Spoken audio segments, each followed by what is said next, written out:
Minister గారు. గౌరవ speaker గారికి, సభ్యులకి అందరికీ మనస్ఫూర్తిగా నమస్కారం. మాజీ ముఖ్యమంత్రి వర్యులు కేసీఆర్ గారి పుట్టినరోజు శుభాకాంక్షలు నా తరపున, కాంగ్రెస్ పార్టీ తరపున ఈ వేదిక ద్వారా తెలియజేసుకుంటూ,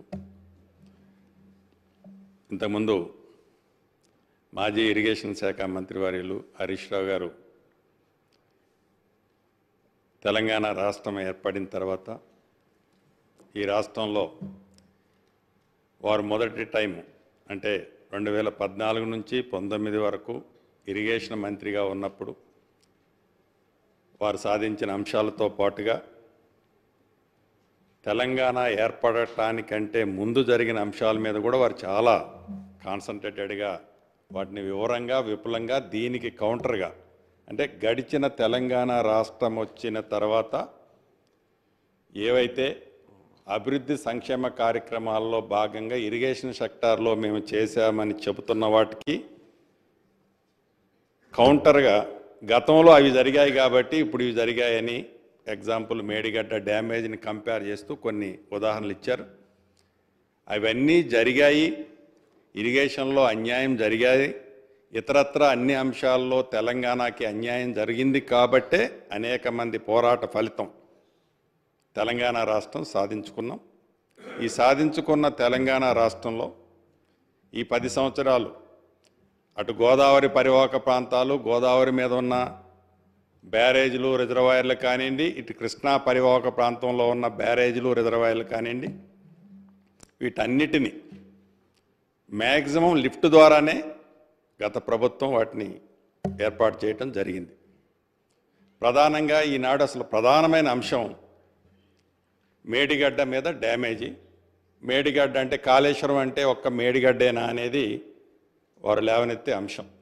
ఒక్క మేడిగడ్డే కాదు, కాళేశ్వరం అంటే వారు చెప్పినట్టు వందలాది కిలోమీటర్ కాలువలు, టర్నల్స్, పంప్ హౌజెస్, ఇతరత్ర రిజర్వాయర్లు ఉన్నమాట వాస్తవం.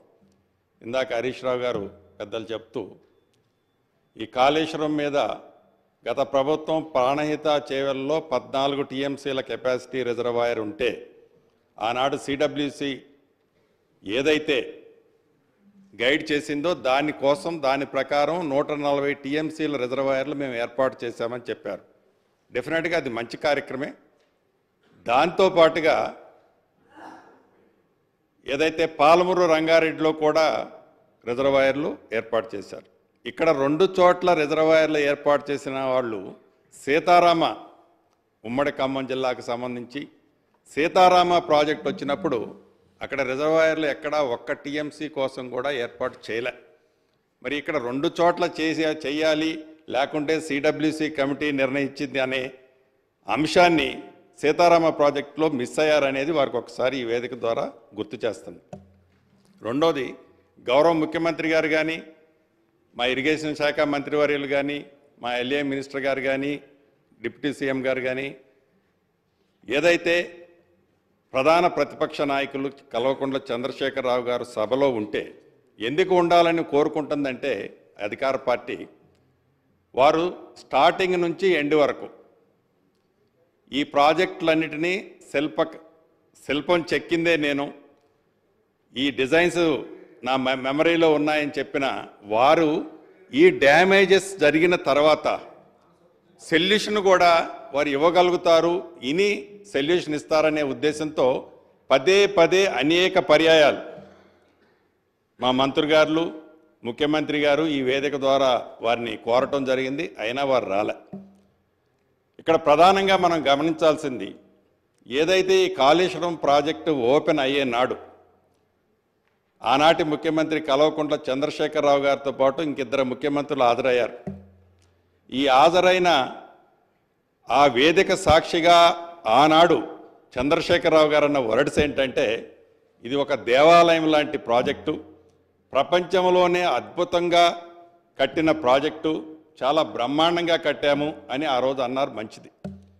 ఇదే కల్వకుంట్ల చంద్రశేఖరరావు గారు 4-5 రోజుల క్రితం నల్లగొండ వెళ్ళినప్పుడు వాళ్ళకి పని బాట లేదు, బొందలగడ్డకు పోయారు అన్నారు.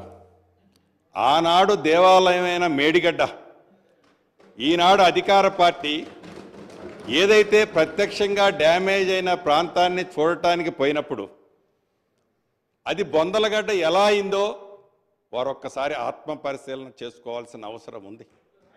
మీరు చేసిన దాన్ని, మీరు ఏదైతే తప్పు జరిగింది అది మేడిగడ్డ వల్ల జరిగింది, మీరు ఆతృతలో జరిగిందా, మీ పర్సనల్ ఇంట్రెస్ట్ ఏముంది దాంట్లో నేను బోటల్లా. అయితే ఇందాక గౌరవ ముఖ్యమంత్రి గారు చెప్పారు ఏదైతే గత ప్రభుత్వం తెలంగాణ ఏర్పడిన తర్వాత మొట్టమొదటిసారిగా ఆనాడు రిటైర్డ్ అయిన ఇంజనీర్లతో ఒక కమిటీ వేసి ఆ కమిటీ రిపోర్టుని అసెంబ్లీ సాక్షిగా తెలంగాణ ప్రజలకి పూర్తిగా వివరించారు. ఆ వివరించిన దాంట్లో భాగంగా అది అయిన తర్వాత దాని మీద ఈ 3 బ్యారేజీలకు సంబంధించింది ఆనాడు ఇంజనీర్స్ కమిటీ 3 బ్యారేజీలకు సంబంధించిన ఒక నివేదికలు అంటే ఎస్టిమేట్స్ ప్రిపేర్ చేశారు. ఇది అయిన కొద్ది రోజులకే ప్రగతి భవన్లో సీఎం గారి సమక్షంలో అప్పుడు హరీష్ రావు గారు మంత్రి, ఇరిగేషన్ మంత్రి గారు, అదే రకంగా ప్రశాంత్ రెడ్డి గారు, ఈ పల్లా రాజేశ్వర రెడ్డి గారు పేర్లన్నీ దీంట్లో ఉన్నాయి. ఇవి మీకు సభకి మీరు డెఫినెట్గా ఇది కూడా రికార్డులో చేయాల్సిన అవసరం ఉంది.